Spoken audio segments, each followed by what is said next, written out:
Hello everyone, today my group and I will be showing you how to prepare for a successful job interview. It is important to be prepared because the job market is extremely competitive and you need to know how to act and what to do. We will start with me, Sofia Patiño, telling you how to build an effective resume, then Gabriela Villaverde showing you how to be properly dressed for a job interview, Eduardo Valdía then showing us how to actually respond to questions in a job interview, and Mariana Spina giving us 7 practical tips to keep in mind at all times. Now let's go with how to build an effective resume. Any resume should always start with your name, big at the top as a header, and it should also be followed with contact information, which usually includes Gmails, phone numbers, and oftentimes address. We can see it here and here. Then there comes the summary, which is a brief section that is meant to catch the attention of the person reading the resume, and it is going to show career highlights, some of your skills, and it is going to be tailored to the position that you want to acquire. Then we go with education. We can see it here and we can see it here, where you are going to be listing the schools that you studied at, your degrees, and any sort of honors and distinctions that make you stand out in your academic career. We can also find it in these other 2 examples. Then we are going to follow with the section of experience. Experience is the most important section because it shows the people that you already know what you're doing because you have done it before and that you have done it successfully. And so you are going to be able to do it again in this new job.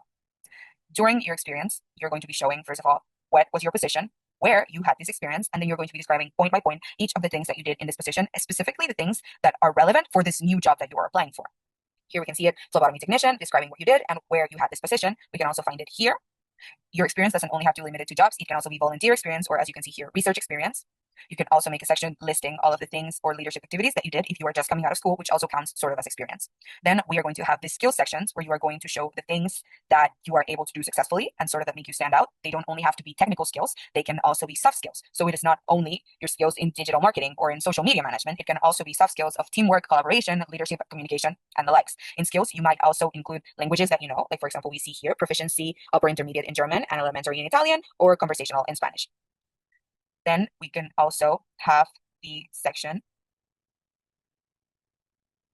Corta, corta, corta, corta esa parte, corta esa parte, corta esa parte, corta esa parte. In the end, corta, corta, corta esa parte. In the end, the resume is important because it is. Corta, corta, corta. In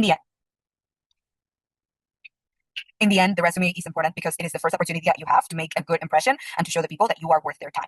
In the end, the resume does not have to be filled with crazy qualifications to make you stand out. It only has to be properly structured, and it doesn't have to be all sort of strict like this one. It can also have color as long as it keeps the important information in. Now, there is something extremely important when you go to a job interview, and that is your appearance. So now I'm going to be saying how to dress for a job interview. Now, we need to take into account that a job interview is like a formal event, so you need to wear appropriate clothes. You need to take care of your appearance, and it needs to look neat, clean, and be appropriate. So I'm going to be guiding you with some examples of what you can wear if you're a man and what you can wear if you're a woman, and what you should always avoid using. First of all, let's remember that as it is a formal event, you need to look neat and formal. So you need to use preferably suits and this type of formal clothing that you don't regularly use in your daily life, like jeans. You need to avoid jeans at all costs, and sweaters. It is better to use vests, and if you have ties, you can use one, so you look more presentable. Now, something really important to take into consideration are the accessories. As it is a job interview and it is a formal event, you need to avoid at all costs using too much accessories. The most simple things you can use, the better. So, for example, for men, if you want to wear a ring, 2 rings, or a watch, it will be completely perfect. You don't need anything else. And for the women, you can keep your accessories. You can use more accessories, but they need to be simple. Now, the shoes. The shoes are really important for every single outfit you're going to use. So, first of all, everybody should clean their shoes before their interview. This is extremely important because your outfit talks about you and your habit. And if you go with shoes that are not clean, they're going to think you're messy, and that is not the impression you want to get. So, use formal shoes. In the case of women, you can use some heels. It doesn't need to be some high heels, and you can even wear flats, but they need to be closed. You cannot wear this type of sandals because they are too casual for the occasion. And every single person on air should avoid always at all costs using sneakers because they are not professional. Now, about the hair. The hair is also really important, and it doesn't matter the type of hair that you have. You always need to make sure it is pretty, it is neat, it looks clean, and if you can brush it, you need to brush it. If not, you can wear a hairstyle, but it needs to look good. It needs to look presentable. So, for example, in the cases of people like me that have curly hair, and of course I cannot brush my hair, and it is like more of a mess, I have more of a messy hairstyle, what I can do is to put it up, and it looks more presentable. It doesn't look as messy as it usually looks. Or I can wear another hairstyle that benefits the way I look. Now, no matter if all your look is really formal, the colors are also important. Why? Because what needs to be highlighted during your interview is your skills and who are you, not your outfit or the colors you use. You don't want to give that type of impression in your first interview. So avoid using these vibrant colors like neons and pinks and yellows and greens. Just go for casual looks. We call with neutral colors like a brown, white, black, even some blue, they're gonna really be helpful in your outfit and you're gonna look more presentable.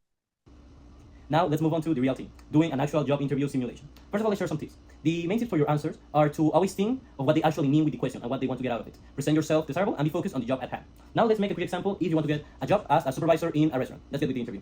Hello, Mr. Valdia. Let's get to the interview. First, tell me about yourself. Okay, now for this question, we will answer it because we need to think that what they mean is, what skills do you have for this job? Well, I am a hardworking person with strong care for detail. I am a person that likes taking on responsibility to make sure everything is done right and everyone feels good with the work they do. The job excites me for the opportunity to help the team and improving their work to make sure everything runs smoothly. Okay, excellent. So now tell me, why do you want to work here?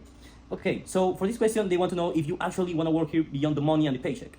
Well, I am in love with your product and I believe it's some of the best food in the whole market. The opportunity to work here and help the restaurant to provide a better service will be an honor to me, way beyond the money. Okay, now, what are your strengths and weaknesses? Okay, for these questions, they want to know if you are able to articulate your value and how are you working to improve your weaknesses. I am a person that knows how to organize and structure accurate plans to reach a great outcome for change processes. And I also identify and fix problems that threaten the good functioning of these plans. Sometimes it is hard for me to change the plans according to situations that are unexpected. But I've been actively working to improve my adapting skills. And I have seen this by improvising in different situations to adapt. Excellent. Okay, how do you handle pressure and stressful situations? Okay, for this question, they mean, are you able to face obstacles and overcome them?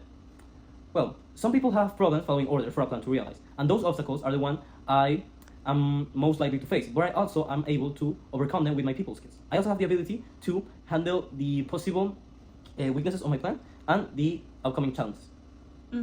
Okay, excellent. So finally, why we should hire you? Okay, for these questions, you just need to synthesize specifically why you are the best person for this specific job. Okay, I am really excited for the job and will work tirelessly to improve the business in any way possible. My eye for detail and my plans will lead to great outcomes for everyone involved in the job. Thank you so much. Thank you. As we're reaching the end of our job interview masterclass, we thought that we'd share with you some helpful tips that will help you absolutely nail your job interview. So, without further ado, the first one would be to practice aloud. This will help you be more confident at the time of the actual interview. Second one would be to master the basics of a presentation. So this means dress accordingly, have trim nails because they look more professional, a fresh breath, clean shoes, etc. The next one, and really interesting, is to be early, but not that early. Just early enough so that you show that you're committed and reliable. So 15 minutes approximately, it's a good time. Moving on, and related to the previous tip, is to go to a restroom before your interview, right before your interview. Because this will help you check presentation and you see that everything is in place. We're reaching the end. The fifth one is to fuel your mind and your body. What does this mean? This means to have a good meal beforehand. It will help you prevent lack of energy and difficulty concentrating. The sixth one would be to master body language. So just read the interview with a firm handshake, maintain eye contact, and stand straight. And the last one, but not less important, is to have a post-interview plan. This is really relevant because it will provide you with the time to take notes about the interview and to just relax after your big day. So yeah, that will be all. So yeah, in conclusion, mastering professionalism and personal presentation is essential, not just for a job interview, but for any other event that you're gonna go through in your life. That you're definitely gonna do. So yeah, remember, the basics. Just always be prepared and dress properly. We encourage you to keep educating yourself in the masters of professionalism and presentation.